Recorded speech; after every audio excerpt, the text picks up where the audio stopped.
गामिनिफ्राय 2023 मायथाइनि मेट्रिक आनजादाव उथ्रिसार जानो हानाय फरायसाफोरखौ बरायदों। खरफागुरि उदांस्रि क्लाब आरो लाइब्रेरिया चिरांनि खुंग्रिं खरफागुरि गामिनिफ्राय देग्लाय 2023 इं मायथाइनि मेट्रिक आनजादाव उथ्रिसार जानो हानाय सा9 आरो खुंग्रिं दालाइसा एबसुनि दालाइसा खोन्दोनि रोंगौसा सायख' आनजादाव उथ्रिनो हानाय गुदि फरायसालिनिनो सा3 फरायसाफोरखौ गामिनिनो उदांस्रि क्लाबआ गामियाव थानाय गुदि फरायसालियाव बरायनाय हाबाफारि लानाय जायो, जेराव गाहाय आलासि महरै बाहागो लायो IIT माद्रासनि बिबुंगोरा डक्टर फिनस हाज'वारि बिथाङा।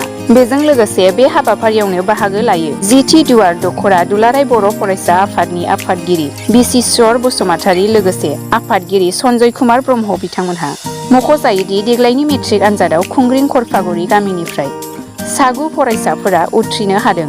बेनिनो सा4 फरायसाया सेथि, सा4 नैथि आरो सासे फरायसाया थामथि मासियाव उथ्रिसारनो हायो। गिबियावनो बयनिसिमबो आंनि अननाय आरो सिबिनायखौ बावहरग्रोबाय। दा बे गामियावहाय बेबायदि बरायनाय हाबाफारिखौ लानानै बिराद गोजोननाय मोन्दों, प्लास गामियाबो माने उत्साह मोन्दों जाहाथे गावसिनि जे जाखांफुनाय इयुथ्सफ्रा जे HSLC पास जादों बिसोरो बेबायदि मटिभेशनजोंनो गावसिनि लाइफआव दावगालांनो हागोन। आरो दा क्लास 10 जोबनाय लोगो लोगो बा मेट्रिकुलेसन जोबनाय लोगो लोगो मोनसे दरजाया गेवजेनो। बे स्टुडेन्टआ जेब्ला 11-12 फरायनो हायो, साइन्स लायो बा आर्ट्स लायो, बिसोरो माने एम्पल अपरचुनिटिस मोनो जाहाथे माने बिसोरो वाइड रेन्ज अफ अपरचुनिटिस फैगोन जेरा क्लास 12 पास जागोन बिनि उनावहाय।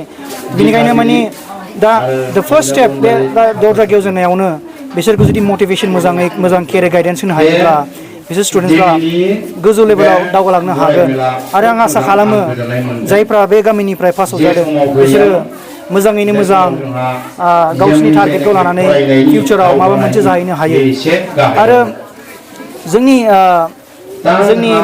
जायफोर साइन्स बा आर्ट्स लादों बिसोरो मोजां क्लास 12खौ मोजां रिजाल्ट खालामनानै मोनसे प्रफेशनेल कर्स लानानै टारगेट लानानै बा गल लानानै बिसोरो फरायोबा गावनि जिउआव बा गावनि लाइफआव साक्सेसफुल जानो हायो।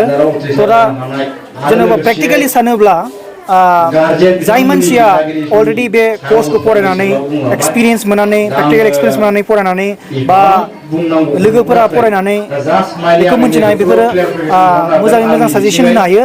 दा बेनिखायनो आं सानो माने आंबो 24/7 अपेन।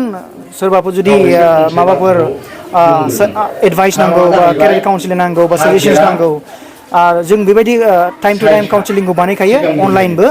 तो बिनि गेजेरजों जोंबो माने IIT जेनेबा IIT Kharagpur, IIT Bombay, IIT Madras बेफोरनि बर' स्टुडेन्टफोरखौ ज' लानानै जोंबो बेबायदि केरियार काउन्सिलिं खालामो। दा आं आसा खालामो जे जायफोरनाव डाउट दङ बिसोरबो माने जोंखौ एप्रच खालामनो हागोन बा रिक्वेस्ट खालामनो हागोन। जों बिसोरनि थाखाय स्पेशलाइज्ड काउन्सिलिंबो बानायनो गोसो दङ। बे कारेन्ट ट्रेन्डिं जा इस्यु दङ बेफोरखौ माने मोजां ससाइटियाव मोजां नोजोर होनाया गाहाम, जाहाथे माने बिसोरनि लाइफआ स्पइल जाया। बेनिखायनो आं एडभाइस खालामो जाय फरायफुनाय गथ'फोर बिसोरो मोनसे फरायनायावल' फकास खालामथों, बिसोरो ड्राग्स जानाय बा स्मकिं खालामनाय बा जौ लोंनाय बेफोरनिफ्राय कमप्लिटलि गोजानाव थाथारनांगौ। मानो होनबा बिसोरनि एमआ जानांगौ अनलि फरायनाय। मानो होनबा फरायनाया मोनसे खेला नङा, फरायनाया फकासै थांनांगौ। आरो बे फकासै थाङोब्ला सिगारेट सोबनाय, स्मकिं खालामनाय बेफोरो माने नोंनि लाइफखौसो हेम्पार खालामो, नोंनि फकास थांनायावहाय हेल्प खालामा। थ' बेनिखायनो आं खावलायो दानि जाखांफुनाय इयुथफ्रा बेबायदि गाज्रि रोखोमनि ड्राग्स बा स्मकिं बा ड्रिंकिंआवहाय जाहाथे बिसोरो गोग्लैया। खरफागुरि उदांस्रि लाइब्रेरिया देग्लाय 2023 मायथाइयाव मेट्रिक आनजादाव उथ्रिसार जानो हानाय फरायसाफोरखौ सेथि, नैथि, थामथि थाखोआव उथ्रिसार जानाय फरायसाफोरखौ जोङो फरायनाय हाबाफारि लादों। देग्लायजों जोङो थामथि खेब जाबाय बे हाबाफारिखौ।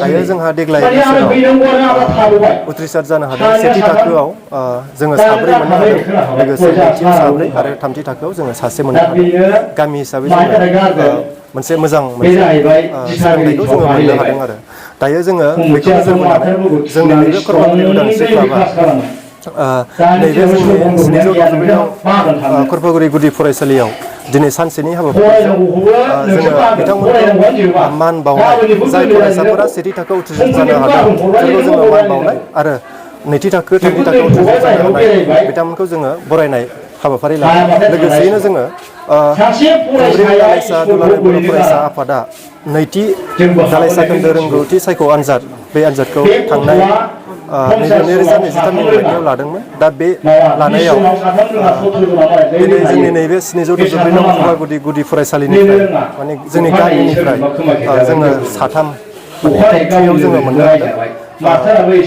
5 थाखोआव जोङो सानै टप 1 आरो टप 2 जोङो बेयाव मोननो हादों आरो 4 थाखोनिफ्राय जोङो टप 2आव जोङो मोननो हादों दा बै फरायसाफोरखौबो जोङो उदांस्रि क्लाबनिफ्राय बरायनाय हाबाफारिखौ जों लाफानाय जादों जाहाथे बै फरायसाफोरा दिनैनि फरायनायनि गेजेरजों जोङो गोजौ थाखोनि आलासि जोङो लाबोनो हादों आरो बे आलासिफोरनि माखासे बिबुंथिनि गेजेरजों माखासे एडभाइसनि गेजेरजों जाहाथे बै फरायसाफोरा